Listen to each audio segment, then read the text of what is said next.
Okay, welcome. We have hopefully participants from the United States and from Canada, but also from several countries around the world for people that have registered. And I'm really looking forward to sharing some tech information with everybody here. The subject of this session is leveraging technology. And how using tech can help you to grow your race or races. Yeah, thank you to everybody for joining us. I'm just going to make sure that we have the chat enabled so that everyone can join on the chat. Okay, so I'm just going to put a message up here to make sure that that's functioning okay. All right. Good stuff. We have effectively 4 panelists on our session today. 3 of them I recorded earlier this week, and our live panelist today is Arash Kia from ActiveTrack. So Arash, good afternoon. Good to see you there. We'll introduce Arash properly later on.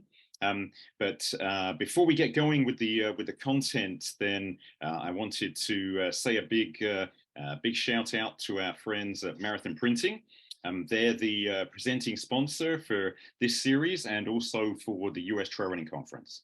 And Marathon Printing, for those of you that don't know, is a family-owned company that specializes in producing custom printed items for endurance sports. Race bibs are probably their most popular item, either custom printed or stock bibs. But Marathon Printing also supplies vital accessories for race directors like pins, bags, and pennant flags, as well as postcards, business cards, brochures, bumper stickers, and labels. And as I found out with the Trail Running Conference last year, they can also make lanyards for you as well. They have been a loyal supporter of the US Trail Running Conference since 2015 and are also an event partner for the American Trail Running Association. And we're really grateful to Ryan Zirk and the team at Marathon Printing for their support of this webinar. So without further ado, okay,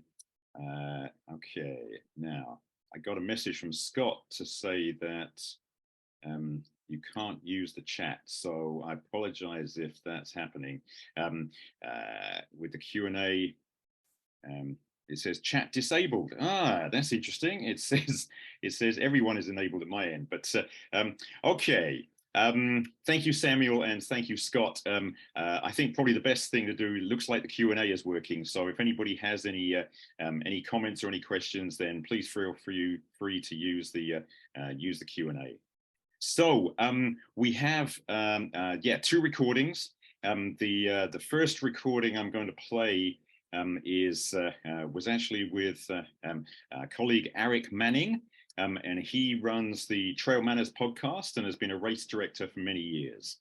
And so it's going to run for several minutes. I think it's about between 17 and 20. So I'm going to share my screen now, and we'll get the video up and running. And okay, so oops. Sorry about that. Okay. So we'll maximize that. So Eric is going to talk about the Trail Manners podcast that he runs, and hopefully you'll find the information really useful here. Okay. Good morning, Eric. Nice to see you online here. And good morning to you. Yeah. Right. It's good afternoon in the sunshine here in England. That's true. Yeah. I'm hoping the sun has come up in Utah as well. Oh yes, it has. Looks beautiful today. Oh, is it? What time is sunrise for you this time of year? Right around 6 a.m.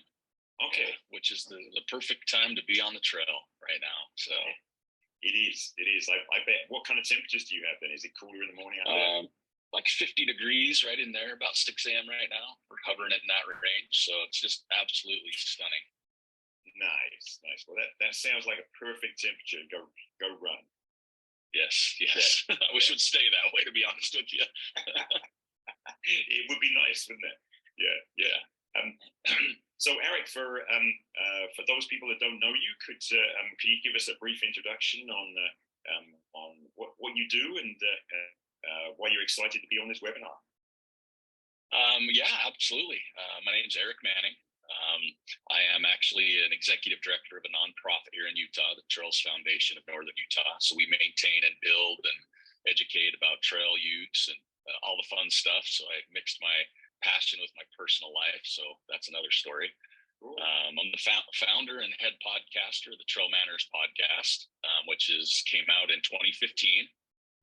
And before that, I've just been a trail ultra runner for about 20 years. And yeah, just enjoy being outside, just being on the trails a little bit. It's kind of where I landed. Cool. And you also do some race directing as well, you mentioned? Yeah, I do. I've done race directing in the past. I got a few new races this year. We actually have a women's only event that we took over from another group this year. So I'm pretty excited about that. And we're also looking to expand here and there and, definitely help out at a lot of races locally when we can. So that's always been, well, I don't know, community is important. And I think if you're in the trail world, for sure, it's how important that is. It's just fun to be a part of. Yeah, I agree. Thank you. Really appreciate you being on here, Eric. Thank you so much for jumping on this. And for those that are listening to this webinar live, then we're recording this on Monday, 22nd of May. So correct. We're going out live on Thursday, but I really wanted Eric. I really invited Eric to join us because I was really intrigued with the work that he's done with the podcast, and so the angle I'm coming from with this is how podcasting can help race directors. If you have an interest in getting involved in this kind of technology, then picking Eric's brain and finding out how race directors out there can use podcasting to grow their brand and basically attract more people to your races and that kind of thing. So Eric, really, where did this all start? So 2015 was the start. Yeah, it kind of started before that. I was the manager for the Pearl Izumi ultra running team a long time ago. I was one of the founders of that team when I worked at Smith Optics, and we had some great athletes, Darksey and Timothy Olson, Dylan Bowman, Scott Jaime. I mean, the list really goes on. Dave Mackey. It was just great hanging out with them and talking to them a little bit. And at the time, 2014, 2015, there was only a couple trail running podcasts out there. And it depends on what you were into, if you liked them or not.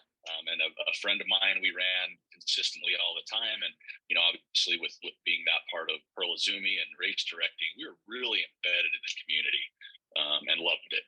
And we'd always get people asking questions when you'd see them on the trail or on social media or emails. And we thought, it'd be fun is if we did a podcast. And at the time, again, podcasts were out there, but they're not like they are today. There wasn't a whole lot. And so I was like, okay, how do you even do this? So I took about 6 months and just researched everything I could possibly do. That's what I do for anything. But after about 6 months, we decided, let's do this. We definitely we're not elite, quote unquote, athletes or, podium athletes, but we enjoyed it and we wanted to keep it fun. So we kicked it off. Our first show, we probably recorded 4 times because we were so bad at it. It was embarrassing, to be honest with you. And then we just weren't expecting it to take off like it did. Really, we thought it would be fun. And, obviously, like we mentioned, we knew some people that would listen because they probably felt obligated because we knew who they were. But then we started getting messages and comments from literally all over the globe. And that really shook us. We thought, well, we might hit Utah, Idaho, Wyoming, friends around the country that we race with. But I think that's when it really hit us that, hey, let's make sure we're doing this for the right reasons. My friend Joel Hatch, great friend of mine, he was the one that started this with me. We just wanted to, and I use the word a lot, but we just want to be authentic, be real, add some fun to it. We're just some comedy guys, but also wanted kind of that safe space for people to ask questions without feeling, uncomfortable or like someone's going to ridicule them or hit them up on social media and stuff. And it was astonishing. We built what I like to think is a culture and community that has lasted a long time. And I've got some people that I talk to in Australia, all over the world I've never met, and we're like friends. We email, we chat. It's fantastic. So it started as just a little project and turned into something we never expected. Yeah, wonderful, wasn't it? Isn't it great how I've experienced this in my life as well, that not necessarily a podcast, but you start off with a dream, and you kind of think, this could be a good thing to do, and you end up, the reality is even better than the dreams that you had. It's like, oh my God, who could see this coming?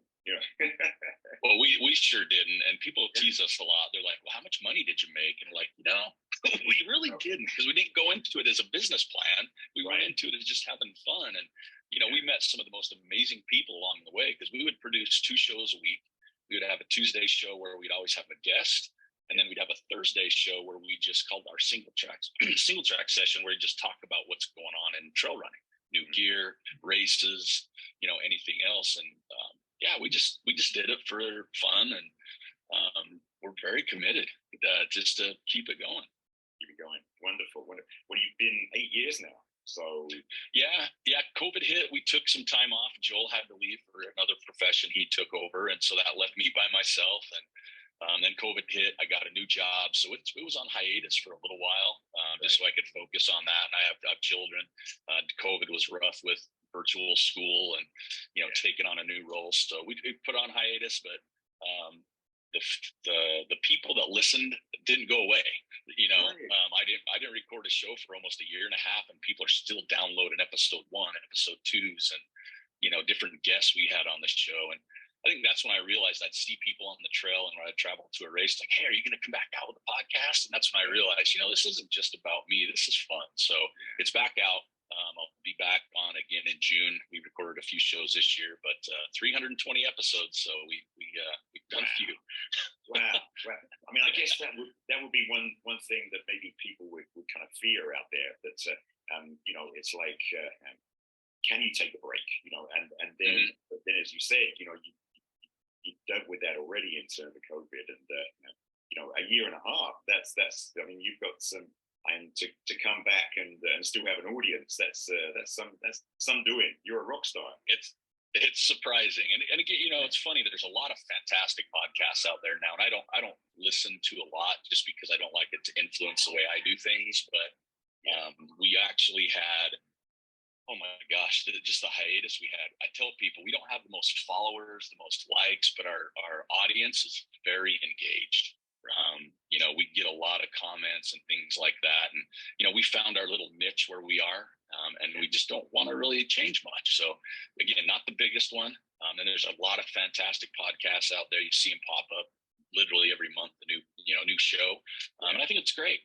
I think it's great to have variety and finding what you like and listening to that. So I think it's fantastic for the community. Yeah. So have you kind of angled towards a particular focus in terms of a niche within the trail running market, or do you kind of cast your net pretty wide? Pretty wide. And it's interesting what I found, and we didn't realize this at first. Like I said, when I was with the Pearl Izumi Ultra team, I had access to some fantastic athletes. I mean, we had Anna Frost on the show after she'd done some things, and let me back up. We actually recorded for 4 years out of a '78 Volkswagen bus. So that was kind of our thing. We called it Studio 78, and we'd bring the guests in the bus. And it was fun. And out of the 320 episodes, I think we only had maybe 10 that were virtual. Everything else was in person. And that's the other thing I really enjoyed. But yeah, we kind of cast our net wide and just cover what is interesting in the trail world. And what I found is, as much as the podium runners, the Anna Frosts and the Luke Nelsons and the Darcy's and those types would gain listeners, we found there was a lot of the everyday runner story. The person that's overcoming addiction, the other person that lost 200 pounds through trail running. Those downloads were through the roof, and I was like, okay, this is what people want to hear. I think you get some of these athletes we see that are absolutely amazing and phenomenal, but sometimes it's hard to relate. Because of their lifestyle and what they do. And, they're on 5, podcasts a month type thing when they win a race. race. So we found that, finding these different people that have fantastic stories that people can relate to, coming back to running after having a baby, stuff like that. It's just more relatable. And it's fantastic. And as you know, we had you on the show, so we could talk about the US Trail Running Conference, because I think that's very important, and maybe more important than a lot of other things, just because we're trying to teach and learn for this sport so it can be sustainable, and not run amok, I guess. Yeah, thank you. Yeah, that's amazing. I mean, I think that leads us neatly on to really kind of the next piece, which so I wanted to cover kind of what technology you need in order to put a podcast on, because that would be, I know I've been asked this several times by people out there. It's like, oh my God, do I need a recording studio? Do I need a kind of a dedicated satellite dish? And I was like, no. All you need is a 78 Volkswagen bus, and that's yeah. Hey, we figured it out. Well, I mean, we've had people on the show that weren't sure what a podcast was. We had Rock Horton on, who's one of my absolute favorite people, legends in the sport, and he wasn't sure. He's like a radio show, so it's a different thing. And as far as technology goes, to get everybody straight, I am the worst at technology still. I'm very cautious, because I'm like, man, am I doing it right? I don't want to lose a great interview. But technology's come a long way since 2015. When I was trying to figure out what to get, I had no clue. I bought the wrong stuff at first, and we couldn't figure out how to use it.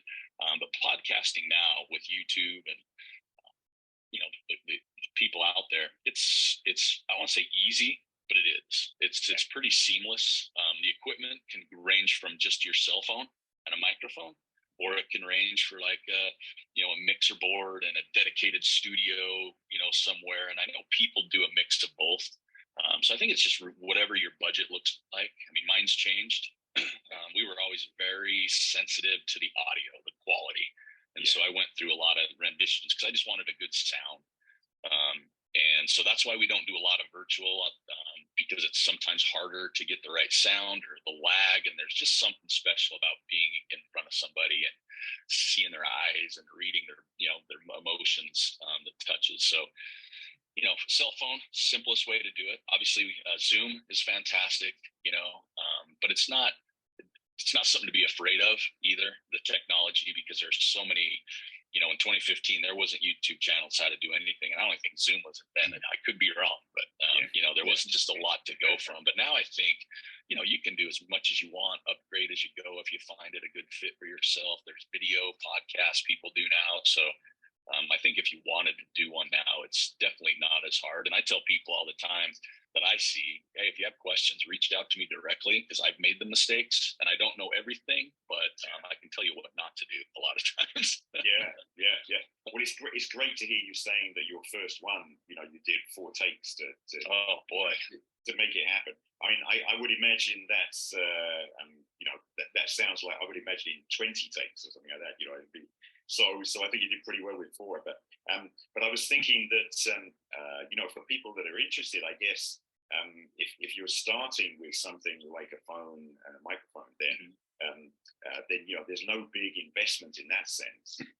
So if somebody is interested, then they wouldn't need to invest in a whole lot of technology just to give it a try and see what happens. So that's great, because then the entry point is really low. And I think if you want to start one, I tell people practice a couple times.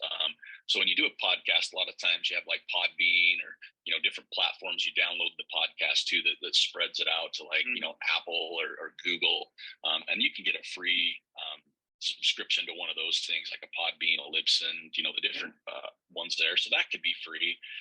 Obviously, your capabilities and what you can do are limited, but once you dial it in, I think that's probably better now, to try a few, figure it out, and then you can see what you do or don't need that fits your, what you're trying to do. I've seen people really go all in from the start, whether it's equipment or downloading stuff, and it's sometimes a little intimidating and a little overkill to get deep into it first, because sometimes you just don't know what you need until you figure out what you want to do with your show. Exactly. Okay, we're getting close on time here, but I wanted to ask you, Eric, how do you think that podcasts can be really helpful for race directors, who are looking to expand their brand, to get their brand recognition out there, and grow their race numbers of races. What do you think? How do you think podcasts can be helpful with that? I think it's a must, to be honest with you. If you really want to be, that race, because there's more races popping up, and I've seen a lot of races that have been sold out, and now they don't, because there's just so many more to choose from. And we stumbled on this on accident. We were going to go run a race, me and Joel, and we just talked about the race. And about 3 weeks later, the race director gave us a call. He's like, "Hey, I don't know who you guys are, but my numbers are skyrocketing right now." And it was a very little known race. He goes, "I've never been this far of registration." And so we found it on accident. And he's like, "Can I do something? Can I give you guys free entries for doing that?" And we're like, "Whoa, wait a minute." But I think what you can do with that is podcasts, like I mentioned earlier in the interview, is they're there for life. So if you have a something 3 years ago about your podcast, about your race, it's still there if someone goes and listens to it. So it's not like print material. It's not like a rotating ad online. So they're kind of there for life, and you can build your own community, with your race. You can have, if you do it, you can have runners that have done your race on the show talk about the course, because people are always looking for course descriptions. You can have, like I said, previous runners. You can talk about the history of your race. You can talk about the geographical area of your race. And you can do contests to give out a comp code or a discount, things like that. But we were fortunate. We worked with quite a few races, and we're serious about it. And we would get the feedback that, man, my registration numbers are fantastic right now. We're getting people that may not have ever heard about us, from back east, that we're not, we're in the mid, the West, and then like they didn't know who we were. And, I think it's very important, because like you mentioned, your race now, it's your brand, and it's how you represent your brand. And I think you can have a lot of fun with that. And like I said, they can hear your voice, they can hear your passion. Because sometimes if you get into a race, some people are like, "Okay, what's the race director like? Are they a runner? Are they in it for the money? Are they in it for whatever?" And I think when they hear you be authentic and talk about your race, they can feel that. And I think it brings a lot of credibility there. And you don't have to be a show a week, but I think it'd be, it's just fun. I think races that can either do their own podcasts, or even if you don't have the time for it, reach out and find a podcast to get on, and say, "I'd love to get on your show." And sometimes, podcasts, depending on who it is, they charge you money or race entries or whatever. But I mean, if you were to give a race entry to a podcast to be on their show, you're making that up like without a problem. But I think it's important. I think to me, even though I have a podcast, if I'm looking to do a new race, that's the first place I look is podcasts, because now races, they're either on different platforms, they're not all in the same place. So sometimes you look one place and not find a race, and then realize, oh, it was on this other website, So I think they're critical personally. I know that it just gives you this different level of community and culture for your race, that not just social media can give you. And they, and they can all work together and sync to make it just a better experience for people. Cool. Wonderful. Eric, thank you so much. What a wealth of information we packed into a short time there. There's a lot. I can talk forever. Like I said, I do podcasts. So. That's great. Well, really appreciate you, Eric, jumping on this. Like I said, it's I'm sorry that the Thursday time didn't work for you, but thank you for making this time available. And hey, we look forward to seeing you in October at the conference in Mukilteo. I am registered, and there's Northwest is gorgeous, so I'm super excited you're back in the Northwest this year again, since I missed last year. So me too. Well, Eric, thank you so much. I'm going to end the recording now, and okay, that was Eric Manning, and as you could tell, he covered a lot of ground in terms of the content, covering podcasts and why they can really be useful to race directors from a tech perspective and growing your brand. So yeah, huge huge shout out to Eric for jumping on that and making the recording with me. And it's trailmanners.com. And I'll also be sharing the link for that with the information that I send out with the recording tomorrow. So without further ado, I'm going to share my screen now. Okay, so this is now, I did an interview with Tom Hooper and Paul Kirsch, and they put on the Sunapee Scramble just recently, which you may well have seen, and they did a really excellent job, and but they also did some live streaming, and so I asked them to come on and did a recording with them as well. So I'll play the recording now, and then we can hear what they have to say about live streaming. And again, it's I think really useful content, and I really hope you enjoy it. Okay, good afternoon, gentlemen. How are you both doing? Hey, Terry, good. Excellent, excellent. Well, welcome. Thank you so much for joining me on this webinar. For those of you listening in to the live webinar, then we're actually recording this on Monday, the 22nd of May. The two colleagues here on the webinar on this recording are actually going over to Austria. When are you guys leaving? Is that today or tomorrow? I actually leave tomorrow because I'm also going to Annecy for the Under-18 Youth Cup, and then Tom is coming over end of the month. I leave on the 31st. Yep. Right, 31st. Okay, cool. So, gentlemen, would you mind, for those of you that out there that don't know who these gentlemen are, then Tom and Paul, if you could introduce yourselves and just tell us a little bit about who you are and why you're excited to be here. Go ahead, Tom.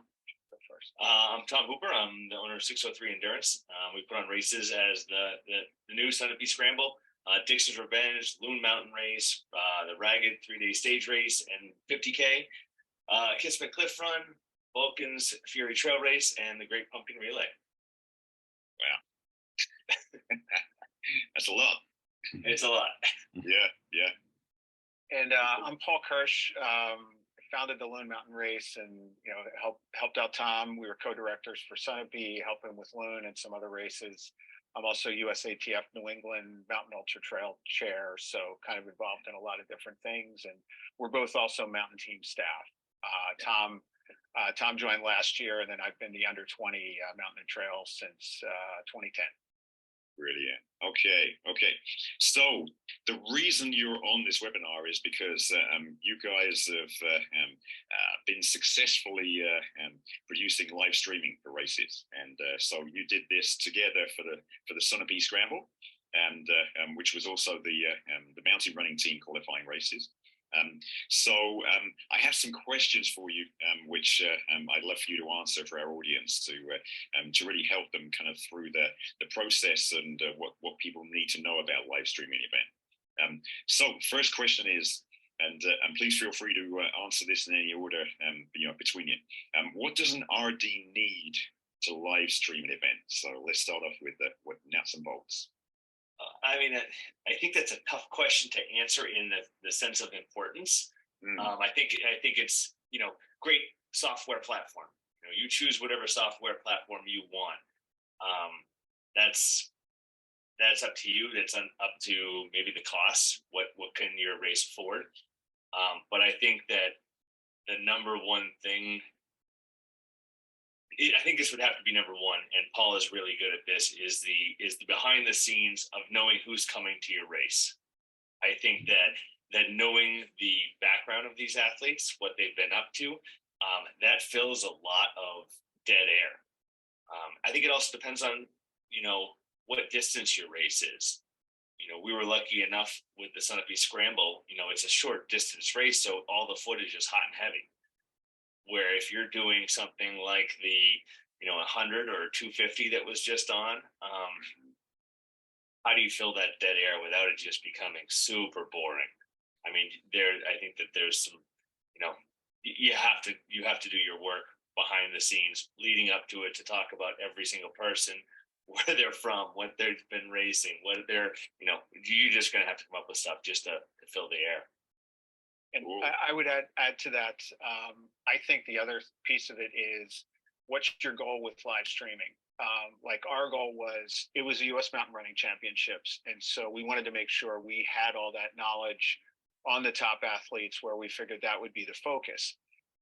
You don't have to be live streaming a national championship to want to live stream. And instead, I think, if you can identify the goal, like that was our goal, maybe your goal is you just want something set up at the finish line so friends and family can watch their friends finish or come into the aid stations. And I think that's a really important part. If it's the second one, you're really just talking about a bunch of cameras, not a lot of thought into it other than cell coverage. If you actually want to do what I consider more of an event, then you've got to do all the preparation, the research of the athletes, the talking points, do your announcers. Your announcers may or may not know the athletes. Make sure you get them the information they need so they can be talking properly about them, kind of a fact sheet on all the athletes. And as Tom said, there's going to be dead air. And so what do you fill that dead air with? Do you make slides? Do you have course information, things like that? Cool. And is there a part of this as well? As you said, it's really important to have a specific goal for what you want to achieve with the live stream. But so I guess for a lot of people, then it might be an opportunity to kind of grandstand the environment where the race is taking place. Especially if they want to attract people who may be coming from further distance or out of state or something like that. Exactly, and that could be some highlight videos of what the course looks like, even photos you can share during it. This is the section they're going to be going into, things like that really adds value, because who knows what's going to happen to your cell coverage the day of the event. Maybe there'll be bad weather or something, or maybe it's choppy. And so do you have other visuals and things that can keep people engaged? I think you might just have somebody with audio out on the course. So what can you provide the people to look at while that audio is going on? Cool. Okay, next question. And you mentioned this already, Tom, in terms of costs, but what kind of costs are involved? And especially thinking of maybe races that are smaller in nature. I guess I'm really thinking kind of, is this something that can be cost effective for even a smaller race? So yeah, I wonder if you have any comments. I think it's possible. Like you look at Jamil's situation. He's throwing tons and tons of cash at that, and it's flawless. Absolutely. I think you can have a very similar thing, even for like a mom and pop race where it's cell phones, it's whatever the software is costing, your website, YouTube channels are free. I think you can do a really good job with bare bones. Volunteers with their phones. I think that's completely acceptable. You may have to buy some gimbals to have less bounce, things like that. But I think it's possible for everybody to do it if they really wanted to. If that's something, I think it's more manpower than it is cost. Right. Having pre-production meetings. This is where you're going to be. This is what we want to see. How many of these volunteers want to stand out there for 4 hours and do this? I think that's going to be your biggest cost, if you will. Paul, anything to add on that? I think the other cost is just from a technology standpoint, knowing your event. Do you have phone coverage there or Wi-Fi if it's at a resort? Then you can connect into that. The next option is getting satellite like Starlink, which, there you're talking $1,000 on top of whatever you already thought it was. You may or may not need that. Or maybe you have a friend with a Starlink. Like you never know. And I think that goes back to the volunteers thing of, and when you're making those decisions on costs, are you testing things out ahead of time? Like Tom and I live in an area with no cell coverage.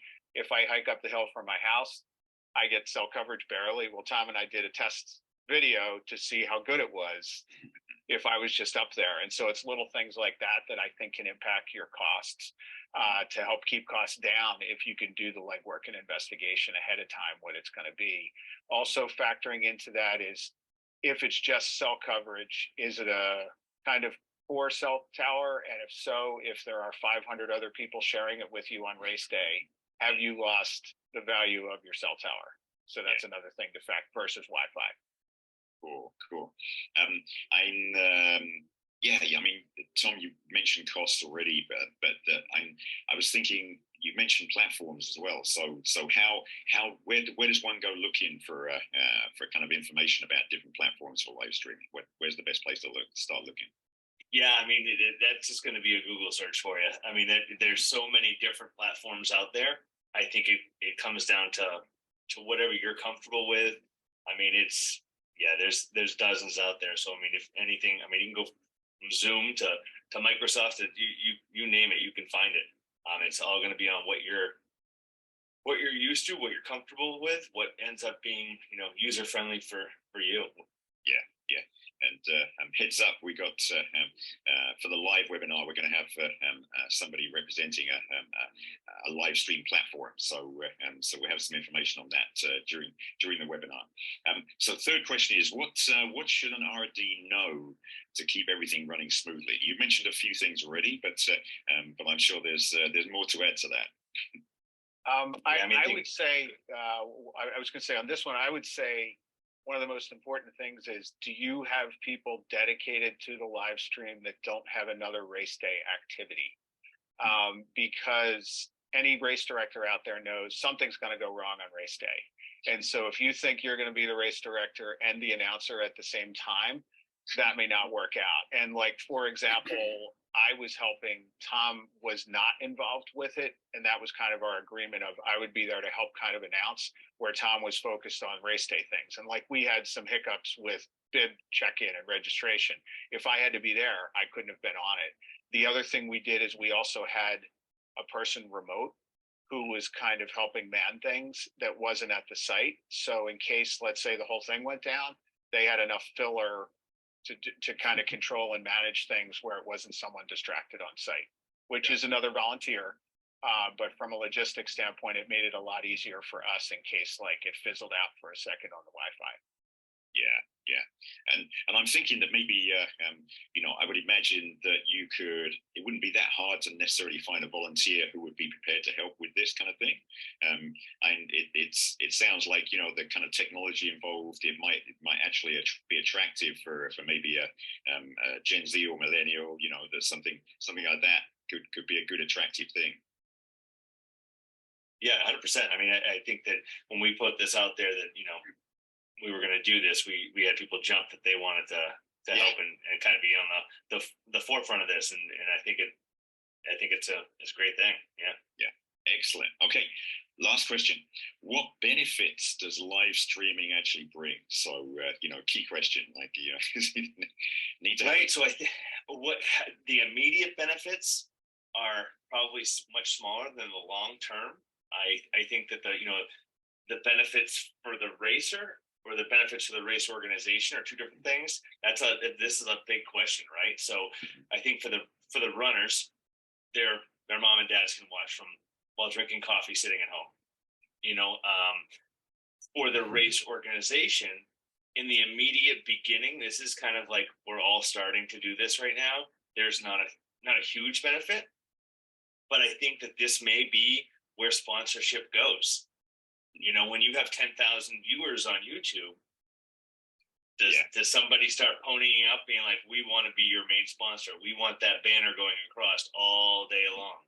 I think that the benefit 5 years from now will be shown. It'll come up and we'll all be fighting for advertising space on this, on this platform. I mean, this is basically why Paul and I, really started to do this, because East Coast races, we really struggle to get sponsorship because we're East Coast. You know what I mean?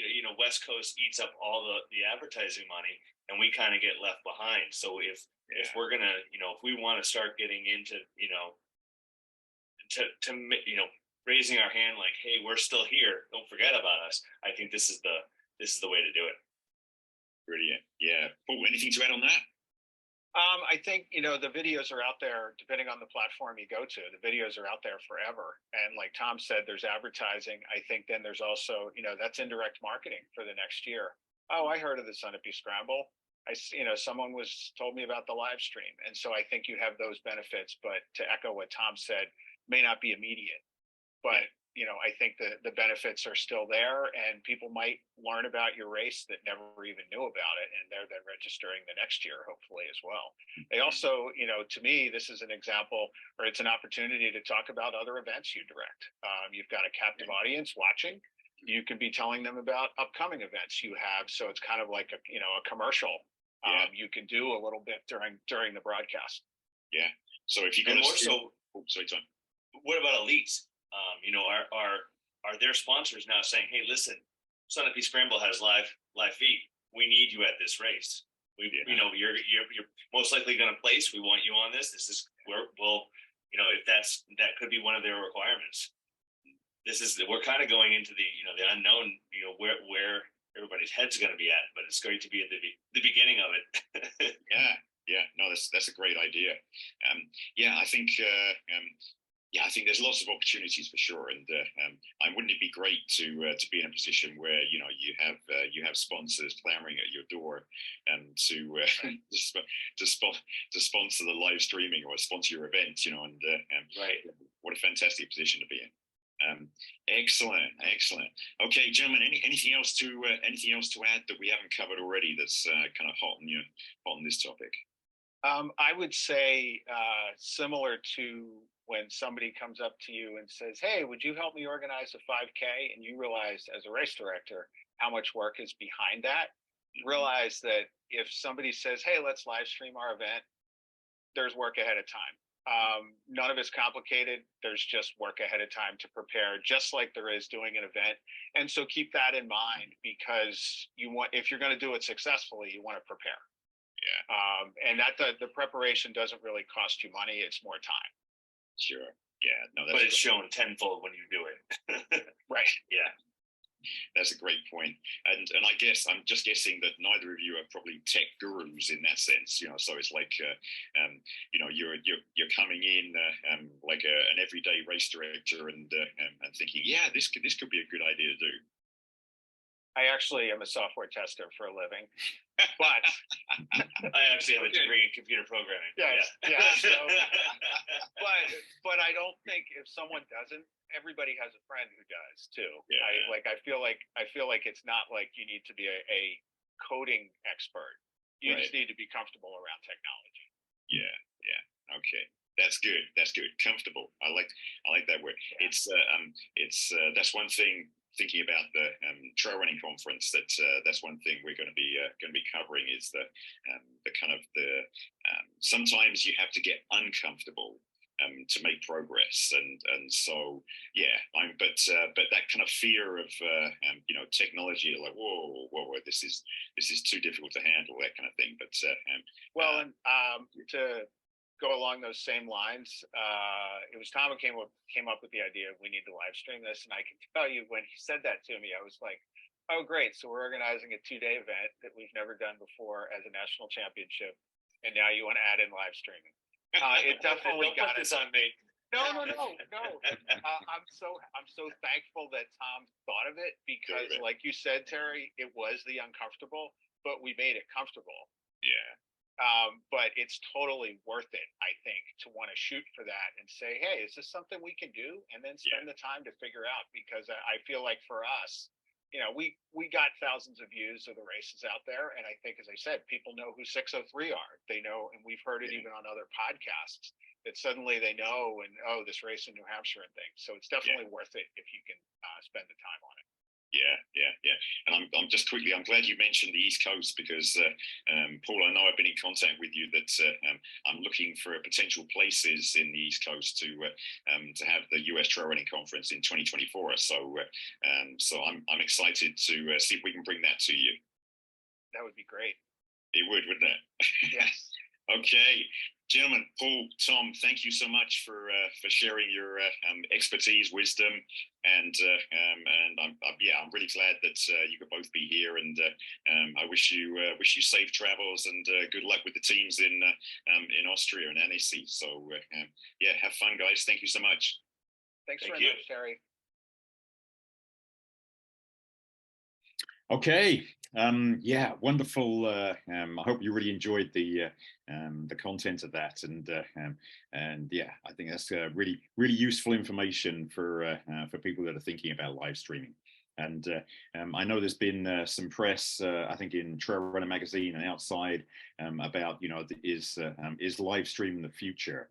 I think they were looking at ultra running specifically, but I think, you know, there's a great opportunity to do at least some kind of live streaming from even small races, you know, as Paul and Tom were saying.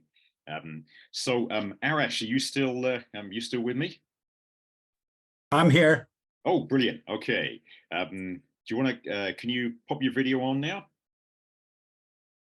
Yes, sir. Right here. Oh, brilliant. Okay.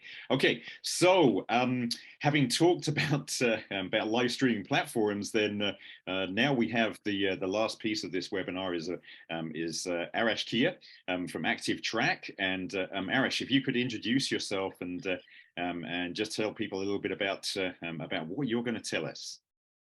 Sure thing. So my name is Arash Kia. I'm the owner of ActiveTrack. We're based in Portland, Oregon. And I've been doing technology work for events for a very long time. You've probably used some of my services and you're not aware of it, but I've been around for quite some time. In the last 15 years, I've spent quite a bit of time trying to figure out how to bring events, contents, and sights and sounds of the races closer to the spectators, to the fans, to the families. And I've been working on a solution for the last few years, and I want to share some information with you about the solution. It is, I'm sharing a Rev1 solution with you. So it is continuously improving and growing, but I really like what is happening right now with the Rev1 solution. So Terry, if you're okay, I'll jump into the presentation.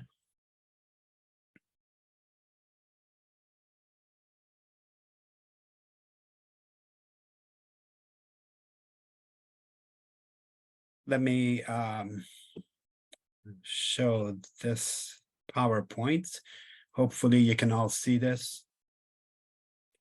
I only get 25 minutes today, so what I'm going to do is I'm going to share some information about the upper left quadrant, live streaming and positioning. So time is of essence.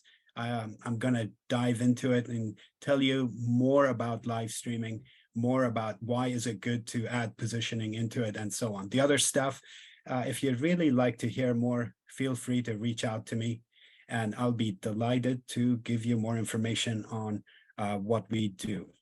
So live streaming and positioning. Now, why did I put those in the same bucket? Live streaming, as you just heard, refers to bringing the sights and sounds of the race live to your living room, to your handheld device, wherever you'd like to watch it. It's really fun. It's captivating. It's almost like being there on the race course, except you don't have to deal with restrictions on traffic and where you can go and parking issues and all that stuff. So if you want to stay home and watch it, maybe your runner had to travel to a race. So live streaming takes care of that. The challenge with live streaming, as you just heard, is if you have to go wireless, you are in for a roller coaster ride. You could run into many different issues. So for the last 3 years, I want to tell you that I've been encountering and addressing those issues to the point that I've pretty much made my own live stream hotspots. I don't rely on a cell phone to handle the job for me. Our solutions are technology-based, high-tech based. We use algorithms to figure out how to deal with these video signals. We go to places where reception is tough, where you could hardly or not even be able to make a cell call. And here we are streaming video from some tough, challenging spots. We have different platforms that we use. They're all custom made. The new one, which I really like, is this backpack that you could wear, get on the back of a motorcycle, lead the front runner or whoever you like, just to cruise the course back and forth and live stream from this hotspot. So That's where the challenges of live streaming are. But in regards to pleasing your audience, imagine you've all had to sit, watch TV, maybe with an older brother, or maybe in a room where someone else has the remote, maybe grandpa has the remote, maybe older brothers just channel surfing, and you're like, oh, stop there, I want to watch that channel. Well, too late, he just went by. And so you're not in the driver's seat. Somebody else is controlling what you watch. And imagine if you're not on a custom platform where you might get one screen, or maybe they share the screen. They have 3 or 4 cameras and you get one screen, and the screen is divided between different cameras. Imagine if you're restricted like that, like maybe YouTube, I think, does that. So you're not in the driver's seat. Maybe you know that your runner, the person you're interested in watching, is running 10-minute miles. Hey, it's mile 3 and it's almost half hour into the race. And you know the person is going to be getting close to mile 3, and all of a sudden somebody switches the camera on you, just like the channel surfer when you were watching TV with a relative.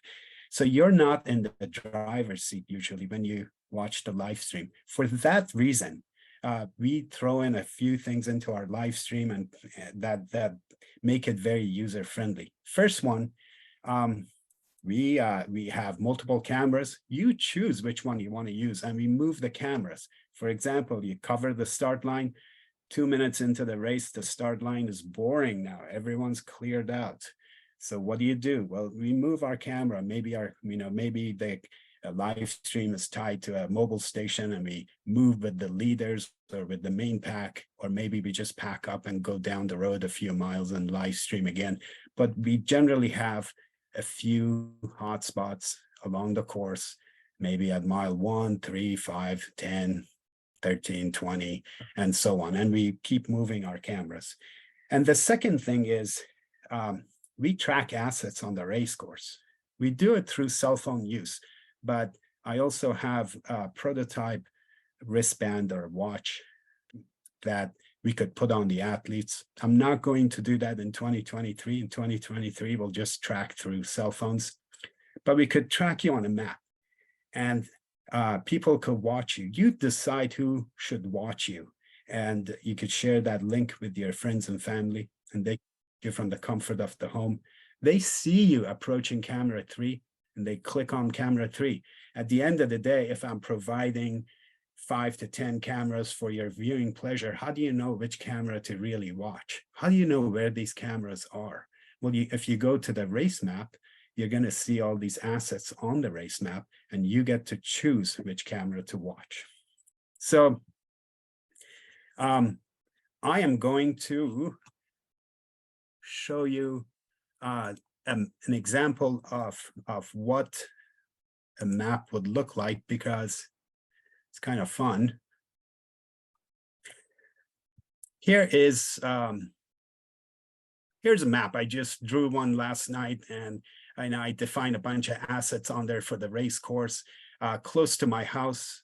So it's just a random map. I put in a finish line. You put your mouse on these pins. You identify the assets. If I'm the race director and I know people might be cruising along the course, maybe I'll identify a parking spot. Maybe I'll identify where the med teams are going to be. So I define these pin locations. Maybe it's a long course and I want people to know there's a gas station down the road, or food, or if I have garbage and recycling, I identify those.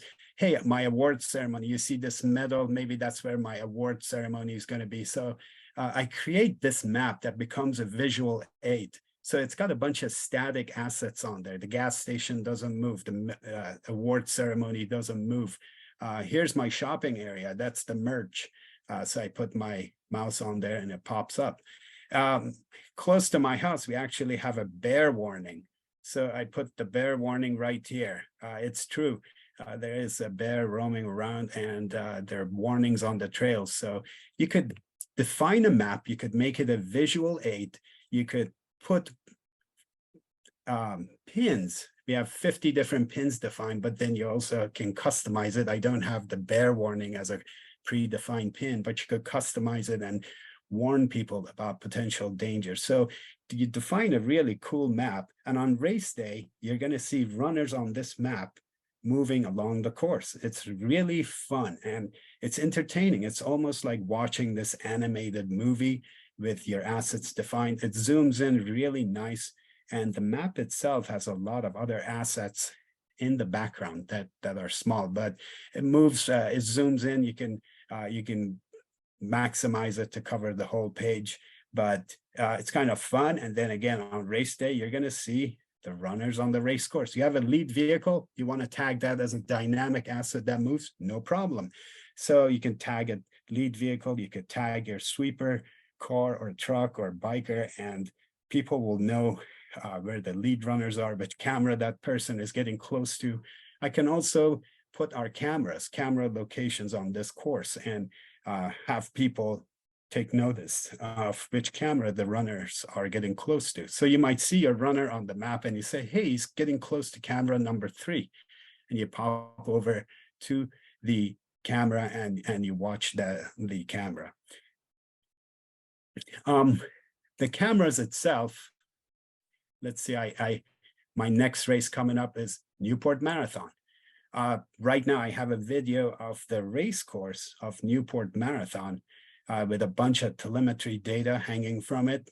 So I got a ton of information sitting around the actual video course, so people know what the slopes are like, how far into the race course you are, and so on. And then on race day, all of this disappears. As soon as we hit 000 on the countdown, you see a bunch of cameras pop up on the side of the page, and the top camera displays on this video screen, and you can maximize it.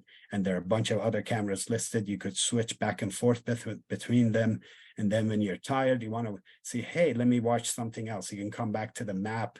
This is the actual map of the Newport Marathon with its race assets, their merchandising area, their finish line, bathrooms, viewpoints, aid stations, and so on. They're all tagged.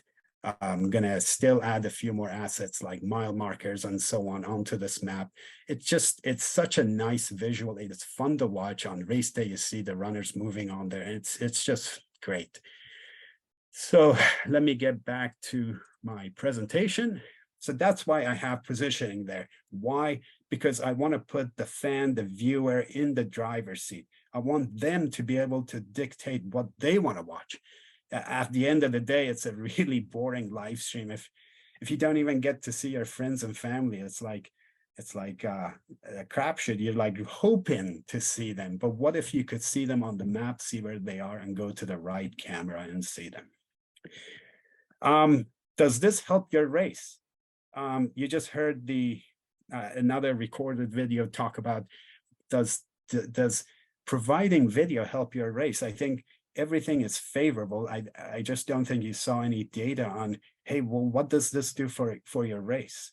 So what if I told you, and I promised you, that even if you have a 150-person marathon, maybe 300-person half marathon, so you got 450 people running your race. What if I promised you that 1,000 people would sign up to watch your live stream? It's almost like I could guarantee that for you. What if I told you those people would be from 400, 500, 600 cities and towns, mostly from the US, but from around the world? What if I told you people would tune in from 30, 40, 50 countries to watch your race? And that a lot of people sitting on the fence trying to decide, hey, do I want to do this race or not? They are going to convert. They're going to see these assets that we provide for the race, the video, the telemetry, the fun map. Hey, I'm going to be tracked on this course. My family can pinpoint where I am and watch the proper live stream. Yeah, we could do that, and we could convert the people and get them signed up for the race. So let me rush through this. I don't want to. This is an example of the runners on the course with the map and so on. So there is a link up there. It's an old one, but I still left it up there. If you go to that link later, you'll see the runners moving on the course. So the platform, on our platform, we provide assets before the race, during the race, and after the race. Before the race, you saw a video of the course. It has a lot of information on it about the video had different telemetry data from things like what the position is, how far you are into the race. There was a compass there and so on. I could take you through some of that quickly here.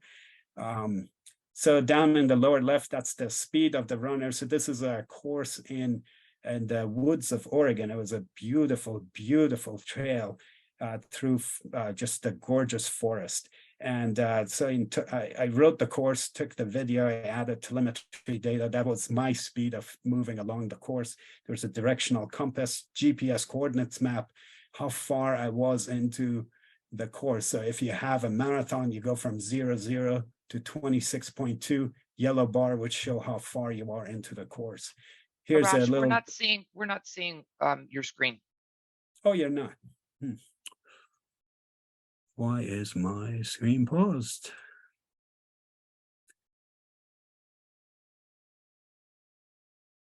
Ooh. Let me see. Let me stop this and share this guy. I think I was trying to share multiple screens. So thank you, Karen. So here we are. On the lower left, I was talking about this video having telemetry data added on there through the Oregon forest. So I wrote the course. Here's my speed, directional compass, GPS coordinates. I said this tick marks up here. If you have a marathon, you'd go from 0 to 26.2, and then the yellow bar would show how far you are into the course at this point. You have the route map, just like a taxi cab, you might see something like this. You have the slope of the course, your elevator, how many feet per minute you're going up or down, and then the elevation chart with the yellow bar showing your spot. So we're at 702 feet. So we provide these assets and we ask people to share them with their runners, and the race directors send an email out, hey, go study the course, get familiar with it. And people are hungry. There's this eager population out there just looking for data. You heard that from the previous panelists talking about the hunger and the information that people just love to hear about and watch. And this generation, if you're dealing with the 20s and 30s, they love to watch video. So we provide them with this information. So on race day, you got multiple live streams, dynamic maps, mobile announcer. We have the technology where you would enable your announcer to go up and down the course and stop at a checkpoint, talk to people, interview, cover from a hilltop, cover the race from mile 5, mile 10, and so on. And that is awesome. And so on race day, I just showed you the screen previously where the countdown timer was. So here's the countdown right here behind. On my screen, Terry is in front of the countdown. I'm going to move you over a little bit. So when the timer on the right side, you see the timer 15 days, however many hours to 0. So as soon as you hit 0, the screen pops open to what's in the center of the page. You got 10 cameras. You decide which camera to watch. And then the top camera actually displays covers the screen there. So we have the screen, we have an advertising banner, and you just heard about, hey, advertising is going to be great on live stream, and I couldn't agree more. So you see there's an ad by a shoe company in the middle, and then below it is where the map is. You could maximize the screen with the video screen where the lady is running, or you could maximize the screen with the map. It's your choice, or you could leave it just like it is. If you want to watch a different camera, you just go click on watch on the different screens on the right-hand side. There's smaller screens for the camera. You just click on watch, and that camera becomes the center screen, covers the center screen. So You look at the map, you go, hey, this runner is approaching camera 3, you go watch camera 3, and you go back. And I set it up this way as an experiment because here you have an advertising banner sandwiched between two primary assets that we offer, a video screen and the map. And we tracked in one of the races, tracked 50 users to see what they would click on. And it was a really high number, but out of the 50, 20 people clicked on this advertising banner. Maybe they wanted a pair of shoes with a 20% discount, but hey, it worked. Maybe it was accidental. Maybe they thought they were somewhere else, clicked on the wrong thing, but hey, it worked again. That was crazy. You don't get 40% click on an advertising banner usually, but out of the 50, we got 20 hits. That was great. So this is what the live stream would look like when it becomes active. After the race, the show doesn't end. So the runners don't get to watch themselves. So we edit a video for them.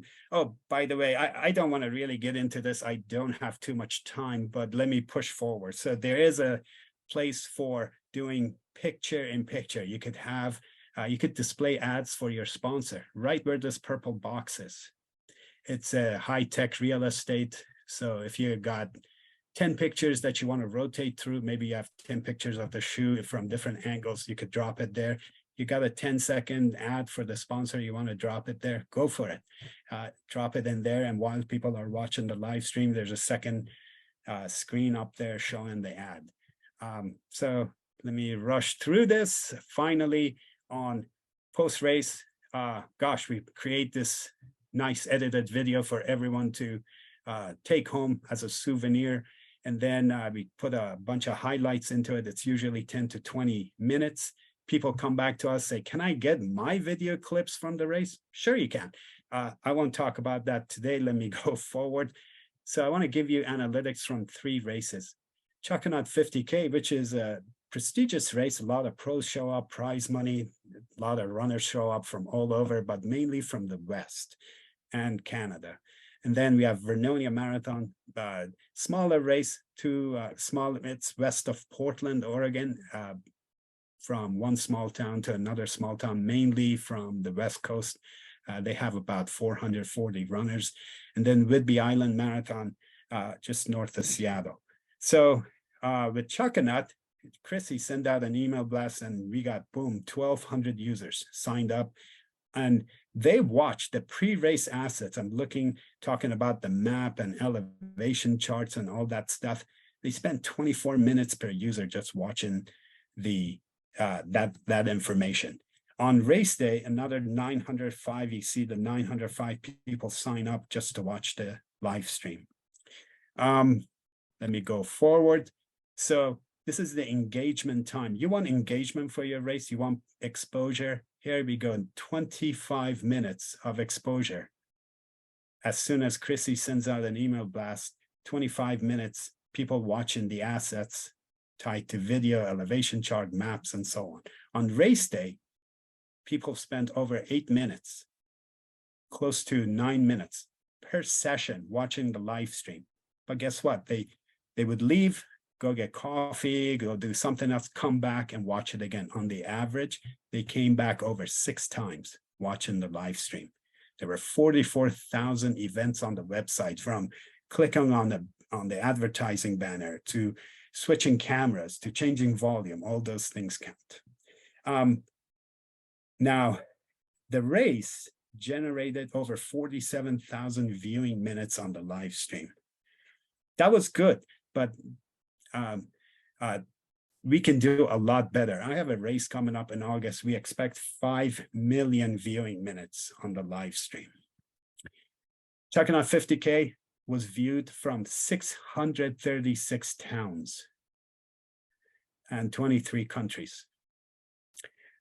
Something else that happens, you got a chat on the side, and if you do things right and people are really enjoying themselves and watching the different assets that you provide, next thing you know, it feels like you have this virtual announcer on the chat. People are writing about the racers, they're writing about the race, when different things might happen, and it's really fun to watch this. So summary of the metrics on race day, and then let me just jump into Vernonia, one small town to another. So runners started, this is my case study number 2, runners going from Vernonia to Banks. Both are smaller towns in Oregon, paved trail through Oregon woods in a forested land.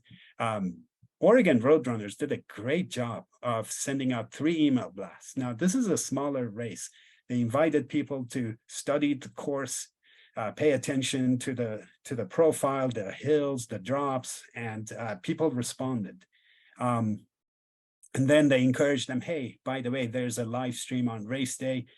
Pay attention to that. Then a second email blast went out. Don't forget, live stream is happening in 2 days. By the way, make sure you study the elevation charts on the course and come up with your game plan for race day. And people responded. I mean, this is a smaller race, 150 marathoners, 300 half marathoners. Boom, 946 users signed up during the span of the period where the email blasts went out. On race day, there were 470 users alone logging in to watch the live stream. The live stream was viewed on the average 11 minutes and 7 seconds per user per visit. And on average, they came back over 7 times to view the live stream. And ORRC, the Oregon Roadrunners, did such a good job. You could see the engagement all for like about 2 weeks prior to the race. I mean, there are numbers here. People are coming in, spending minutes on the website. And on race day, they stayed for 11 minutes and 7 seconds. For this span of time, for 2 weeks, the average engagement time for the entire time was 6 minutes and 32 seconds, which is amazing. Now, this is a small race, but guess what? We got 96,000 events related to the assets of the race. That again is also amazing. The live stream generated 37,000 viewing minutes. That was also great. Now, why would people from 27 countries dial in to watch a small race in Oregon? Well, maybe we take the beauty of the forest for granted, but this is mind-blowing. Every time I do one of these studies, I always see Australia, I see Canada, I see Mexico, I see UK, France, Germany. It's like they're always there. Somebody always tunes in. I just want to note, for whatever reason, there was somebody from Ukraine who dialed in to watch the race, which was amazing. So right there where I lost my mouse, right there, right? And they were on the list of countries, but wow. I mean, you get these countries, people from these countries tuning in to watch a small race in Oregon. Is it because we provided it, like you build it and they will come? And what was the motivating factor? Maybe they had a runner in the field. You know, you never know what the connections are, but they are there. Maybe they're people from India or China running the race, and their families who haven't seen them for months or maybe years. Maybe they're tuning in to see them live. And the coverage is amazing though. And then 342 cities, mostly from the US, but wow, it's there. Finally, Whidbey Island Marathon. Whidbey Island is slightly on the larger scale of our case studies. They had 1,322 runners, but only 189 doing the marathon.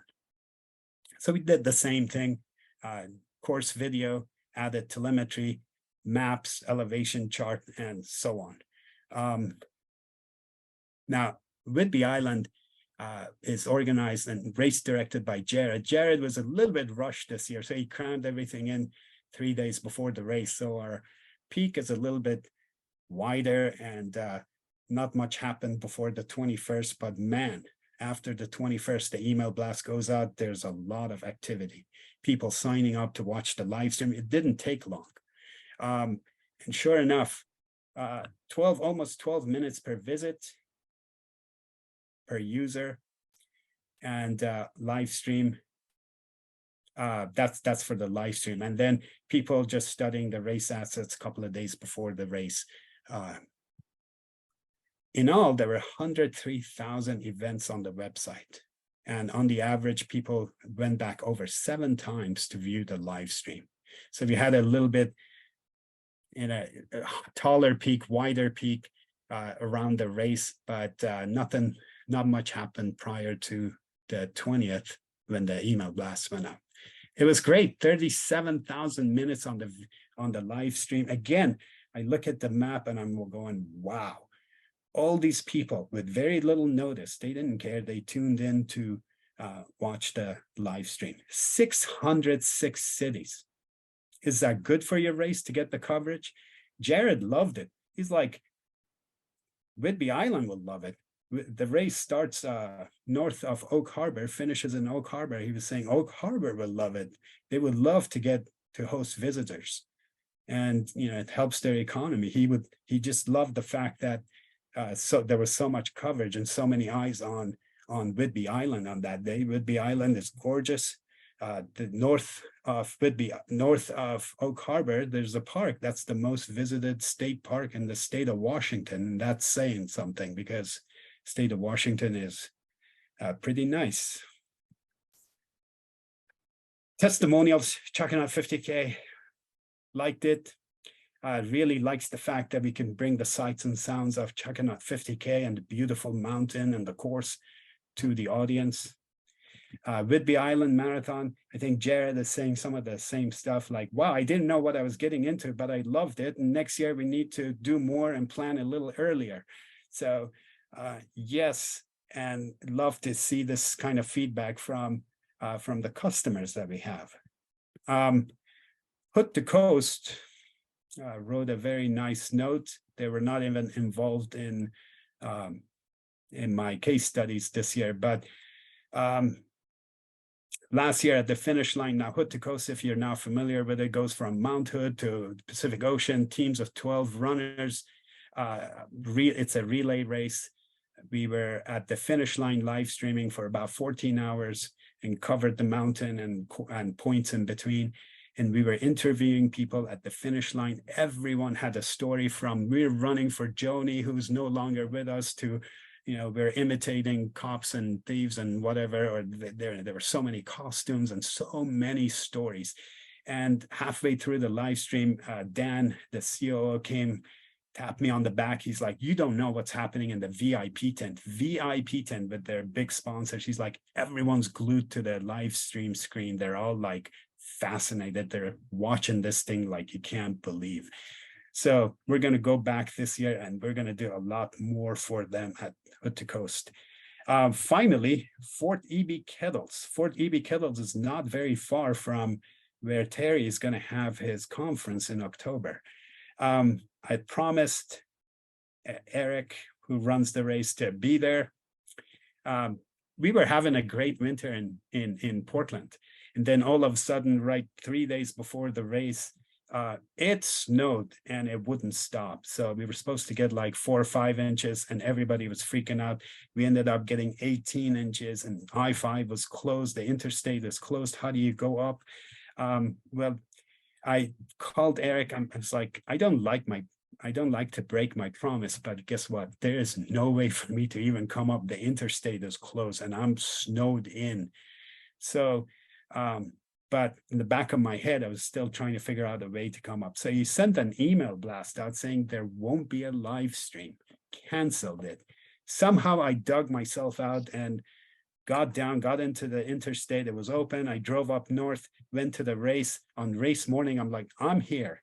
He's like, oh, great, let's do this. So at the race meeting, he's saying, everyone, these are the rules and everything. By the way, ActiveTrack is here to live stream the race.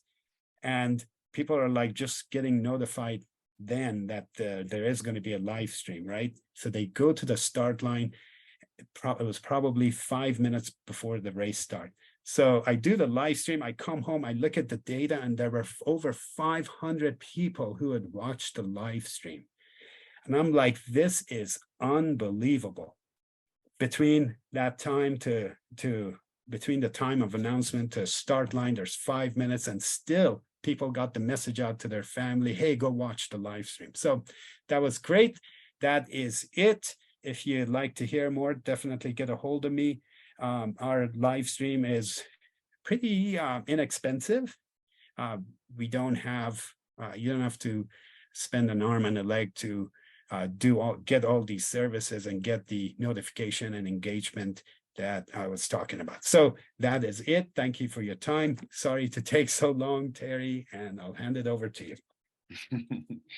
Arash, thank you so much. Wow.